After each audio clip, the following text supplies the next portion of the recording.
2 নম্বর প্রশ্ন হলো আমার, একটা ঘোষের মহিলা কোনো একটা মানে রাজনীতির সভাতে বলছে দেবাংশু উনি মানে তৃণমূল দেবাংশু দেব এরা হলো আল্লাহর অংশীদার, আল্লাহর সাথে অংশীদার করছে।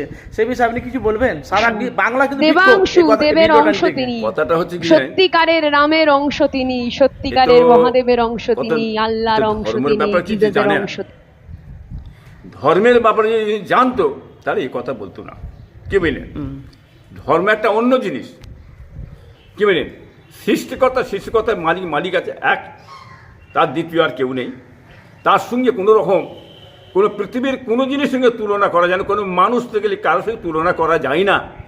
এগুলো দেখুন অজ্ঞতার পরিচয়, এটা জানে না ঠিক মতন, যার কারণে এইসব কথাবার্তা বলে মানুষের মধ্যে একটা বিভ্রান্তমূলক জিনিস ছড়িয়ে দিচ্ছে।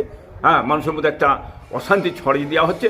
এই ধরনের কথাবার্তা বলাটা মোটেই উচিত নয় কিন্তু আমি বলে মনে করি। কিন্তু অনেক মানুষ চুপ করে আছে, কি কারণে? মানুষ চুপ করে নেই, তারাও তার প্রতিবাদ করে। কি বললেন?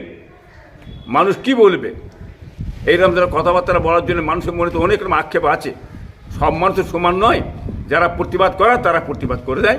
অতএব এটা অজ্ঞতা ছাড়া আর কিছু নয়।